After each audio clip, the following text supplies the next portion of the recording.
Sabay-sabay nating pakinggan ngayon si Interior Secretary Benjamin Abalos Jr. para sa kanyang opening remarks.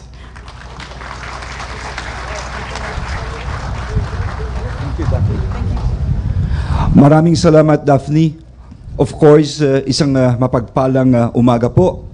Masaya tayong ngayong umaga. Kaarawan ng ating Pangulo.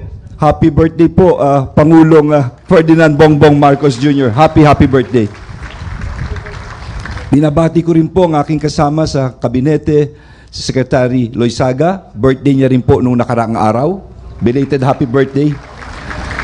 Si Governor Nina Richie Inares, Governor Ito Inares, Congressman Jojo Garcia, Mayor Rivera, sa lahat po ng mga tiga-DILG, sa lahat ng mga DENR family, of course, sa lahat po ng kasama ko sa gobyerno, sa mga tiga Rizal, San Mateo, thank you for hosting us, at sa buong Rizal, no, magandang umaga po sa inyo, ating mga reserve officers, no, maraming salamat. Alam nyo, ito po ay tinatawag nating National Simultaneous Bamboo and Tree Planting Activity. Habang nagsasalita po ngayon ako, ang ibang probinsya, munisipyo at komunidad ay sabay-sabay sa kanilang local sites na ginagawa na rin at magtatanim ngayong umaga.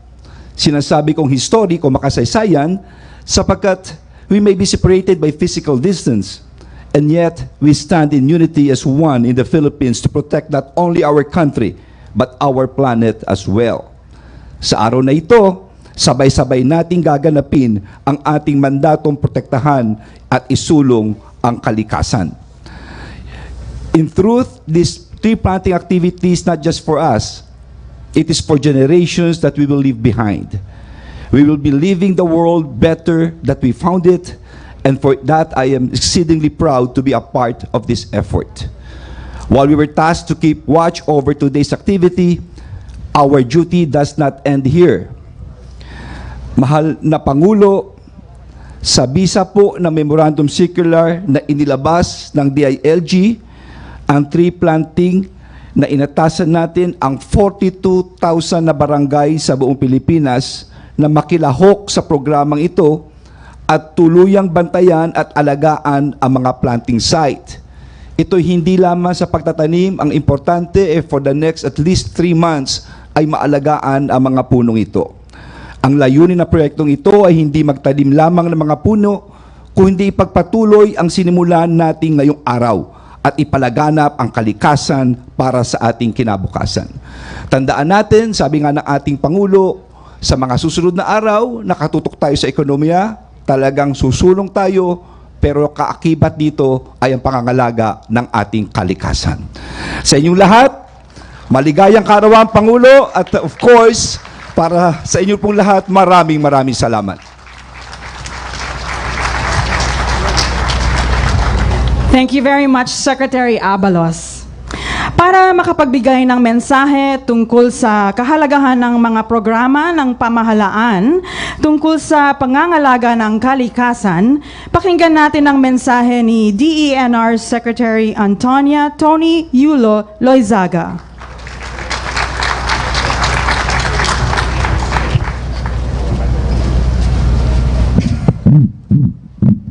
Good morning po sa ating lahat. Isang makakalikasan pong umaga sa ating lahat. Good morning po sa ating mahal na presidente, mga gobyerno, si Sec Benher, good morning po. Mga governor po natin at mga mayor, si Kong, good morning po. On behalf of the Department of Environment po, nagpapasalamat po kami na nakadalo po kayo lahat dito. Today is the first, as sinabi ni Sec Benher po, National Simultaneous Bamboo and Tree Planting Activity. I'd like to express po our gratitude sa DENR sa pag-imbita po ni Sec Benher ng DILG sa amin po para po mag-partner po sa event na ito. We are gathered here today to conduct this nationwide activity as a symbol of the new administration's direction po, our national commitment to address climate change, mitigate its effects, alleviate the risks po ng ating mga vulnerable na communities at ecosystems. Itong San Mateo Landfill po, sa hindi po nakakaalam, has a very interesting history po in terms of its development. The old San Mateo Sanitary Landfill na pinasara po ni Gov at his time po of service is situated only 50 kilometers po from Quezon City. Napakalaki po ng site na ito, 73 hectares wherein 46 po ang naka-utilize right now at this point. The operation started po under MMDA sa 1991 at saka po nagsara po siya in 2000. This site was developed by a memorandum of agreement between MMDA, DENR, DPWH in November of 1989 pa po. Ang ECC po was issued 1990 and the EMB DNR said, okay, 15 hectares for development of the interim area. And at the end of the day po, nag-issue talaga po ang former President Fidel po V. Ramos natin ng Proclamation 635 in 1995 na ini-exclude po itong area from the watershed reservation para magamit na rin po siya for rehabilitation. So on that note po, nagpapasalamat po kami sa inyong lahat for coming today at isa pong karangalan na ma-introduce po ng DNR family ang ating presidente, ang mahal na Pangulo po natin, si Ferdinand Bongbong Romualdez Marcos Jr. Isalubong po natin lahat si President Bongbong po. Good morning. And happy birthday! Nakalimutan ko po. Happy birthday po, Mr. President.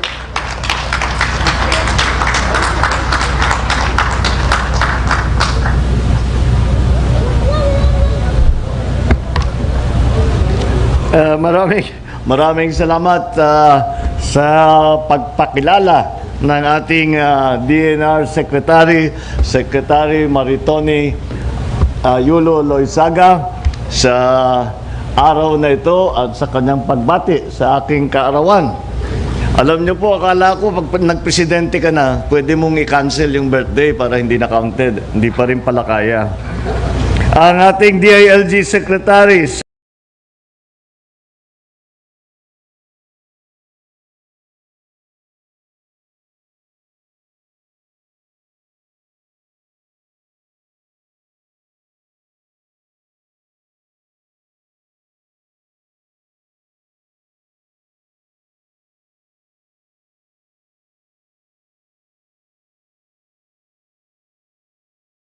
Secretary Benjamin D. sa kung tawagin namin ng pamilya ko at ng sa politika sa grupo namin, ito yung talagang isa sa mga original.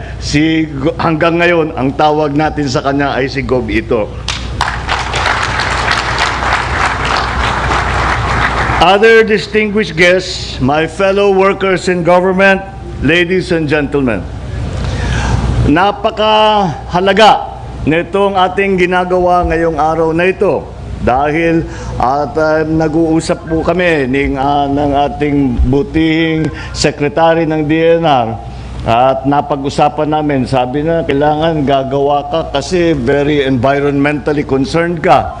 Kanya gumawa naman tayo ng isang event para ay maipaalala natin sa ating mga kababayan na napaka-importante na lagi natin inaalagaan ang ating kalikasan. Kaya naman ay pinili namin, sabi ko, siguro ang pinakamaganda ay para yung kaarawan ko ay maging mas makabuluhan at talagang may dahilan na tayo ay mag-celebrate. Ay sabi ko, gawa tayo ng greening, tree planting at yan naman talaga ay ang pinaka-importanting issue hindi lamang sa Pilipinas kung hindi sa buong mundo ngayon. The challenges we hurdled in recent years highlighted the fact that we have one Earth. We must spare no effort to ensure that it survives in the years to come. During my address sa State of the Nation, I made it clear, preserving the environment is nothing less than preserving life. And therefore, it can only be one of our important priorities if we wish to make sure that our plans for the country's economy will succeed. Itong ating ginagawa, itong araw na ito ay isa sa mga hakbang na maaari nating gawin upang tulungan at patibayin ang ating kalikasan, alagaan ang ating kalikasan, para ay tayo naman ay meron tayo imamana sa mga anak natin, sa mga susunod sa atin ng mga Pilipino. We have to do this as a concrete step that we take so that nature is cared for, because it desperately needs that care and it desperately needs that attention. As such, I gladly welcome each of you as we kickstart this simple yet impactful undertaking, a nationwide simultaneous tree planting activity. Allow me to extend my gratitude, of course, to the DILG, the Department of the DENR, Department of Agriculture, for the collaboration that made this event possible. This initiative will greatly help in raising awareness on environmental welfare and protection. Let me also thank the various civil society, non-government organizations na ay nandito ngayon upang tumulong dito sa event na ito, upang mapakita natin sa taong bayan na tayo naman ay lagi nating iniisip ang ating kalikasan, hindi lamang sa iba't ibang lugar, kung hindi sa buong Pilipinas. Your presence in the selected areas across the country shows your commitment to prioritize Mother Earth and encourage everyone to unite for her benefit. Indeed, this initiative will contribute to the DENR's National Greening Program, the country's most ambitious reforestation program yet, with the goal of reducing poverty, ensuring food security, environmental stability, conserving biodiversity, and mitigating climate change, and adapting to climate change. More than 2 million hectares of reforestation sites were established from 2011 to 2021. An additional 46,265 hectares are expected to be developed in 2022. The DENR targets 11,631 hectares of enhanced national greening program sites in 2023. And so, the seedlings that we will plant today will be significant in realizing this goal. This program will generate jobs, will generate opportunities, and will generate livelihood for our countrymen. More than the economic benefit of this activity, we are essentially and primarily investing in ensuring that our planet remains a safe space, never mind for us, but we are only custodians of this earth, but more so that we can say to the children, the Filipinos that follow us, that we have taken good care of that which they will inherit. Trees and plants in general are vital to human existence. They take in the air we breathe out, so they might give air that we breathe in. I thus wish that as we appreciate the impact of this endeavor, we also see it for the symbolic gesture that it is. It is a reminder for us to see past our personal interests and have the future in sight. It is a reminder for us to move beyond the obstacles that we face and act always with love and compassion for our fellow Filipinos. In the immortal words of Khalil Gibran, trees are poems that the earth writes upon the sky. Ladies and gentlemen, let the seedlings we plant today empower us to help nature thrive in the years to come. On the way here, I also was thinking about the symbolism that we have here. The symbolism that we bring to the environmental movement. That we now, instead of having a eyesore, a environmental disaster area na kailangan nga isaranigob ito, ngayon tinataniman na natin at magkakaroon tayo ng mga magandang halaman na nagpapaganda ng ating kalikasan.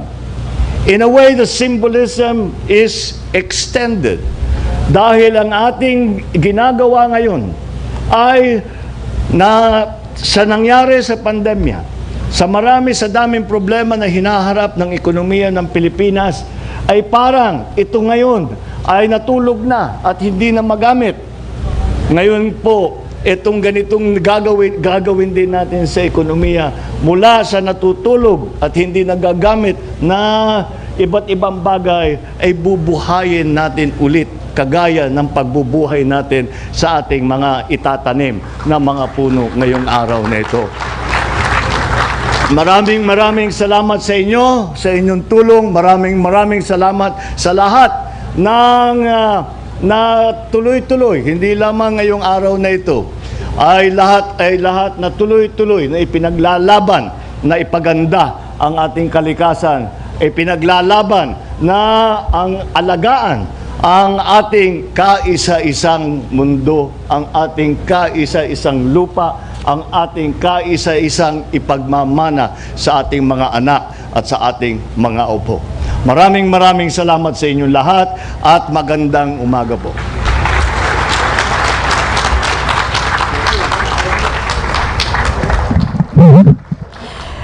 Thank you very much, President Marcos.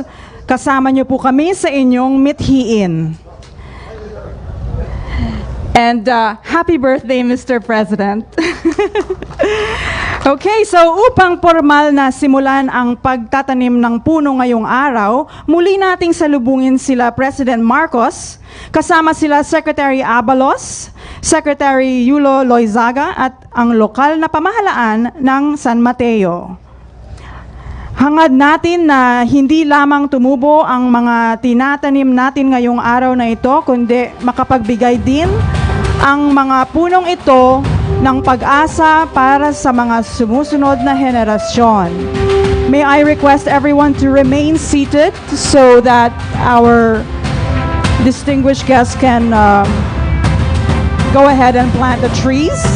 And while the President is planting the tree, we welcome the OPM band, Plethora.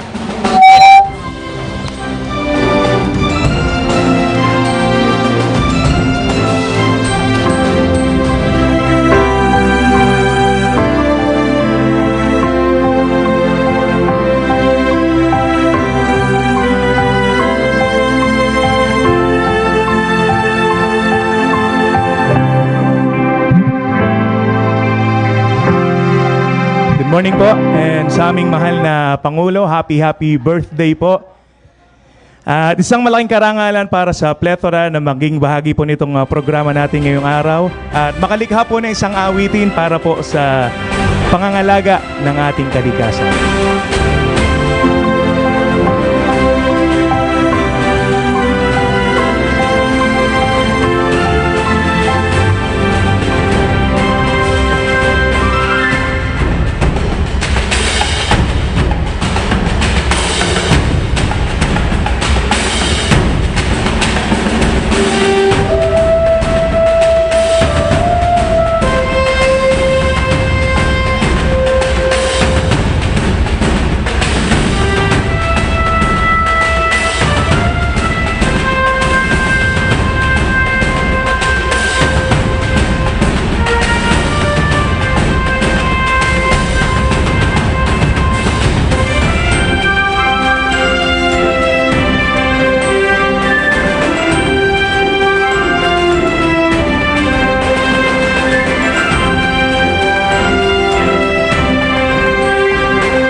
Sama-sama po tayong kumanta. Happy birthday, happy birthday, happy birthday to you. Happy birthday to you. Happy birthday to you. Happy birthday, happy birthday, happy birthday to you.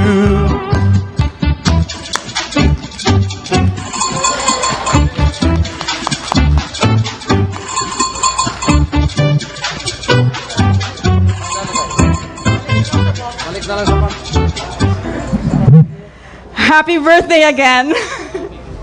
What a special day. What a great way to celebrate a birthday.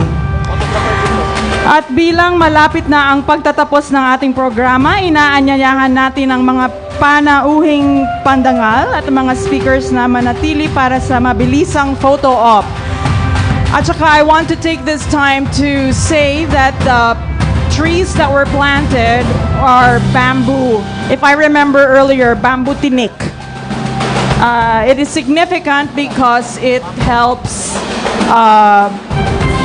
take care of the methane that came from the landfill. Okay? So,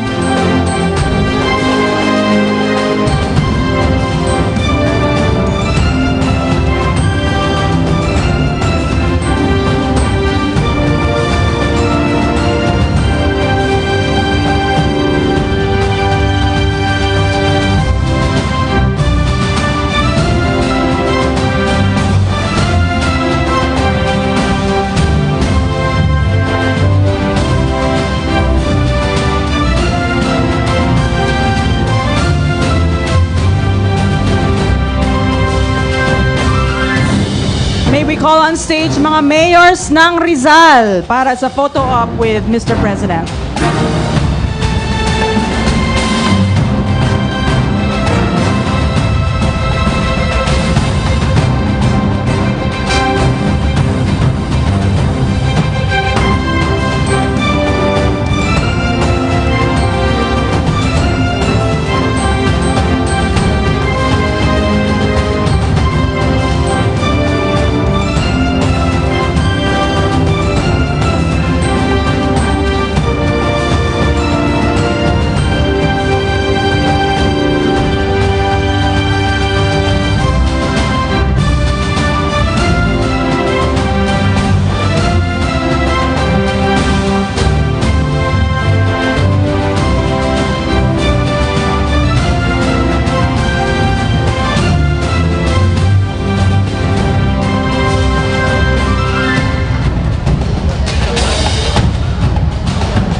dapat pahalagahan, mga hayop na dapat alagaan.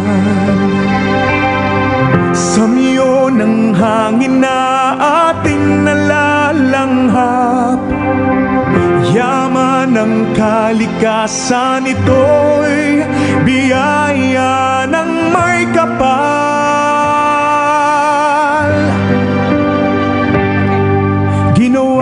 Thank you very much to the Rizal local government. And now we ask the DILG family to please go on stage.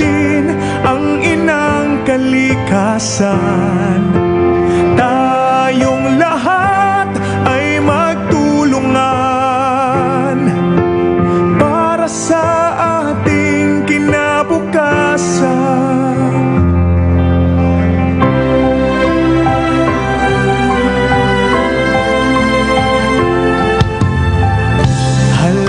bawat puno at kagubatan. Maraming salamat, Rizal Local Government. May we request you to please go down from the stage so that the DILG family can join Mr. President. Ito'y biyayang Maraming salamat po. Yaman ng kaligtasa'y nasisira na. Malaking pinsala ang dulot niya. Thank you very much to the Rizal Local Government for hosting this event tonight, this morning. And may we request the DILG family mahalin natin ang inang kalikasan. Tayong lahat ay magtulungan para sa ating kinabukasan. Okay. Pangalagaan ang DILG family, please go in the front of the stage. Not everyone can be accommodated on stage. Thank you.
Agriculture.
Everyone to please cooperate, and we are going to have to do a joint photo with the Reserve Navy officers and Meralco Foundation and the Barangay Captain of San Mateo, Rizal, local government.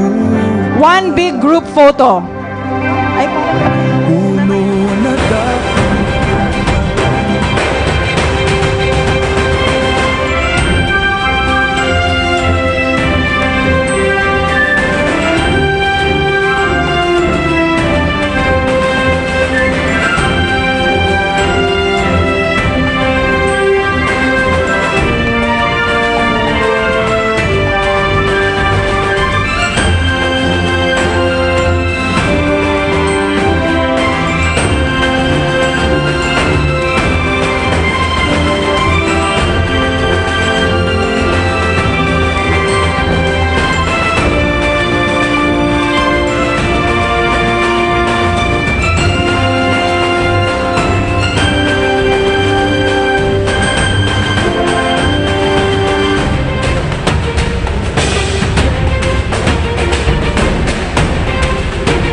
Local government of San Mateo, Rizal. Thank you so much. Okay, please exit to the right, Navy Reserved officers. Ng tubig ay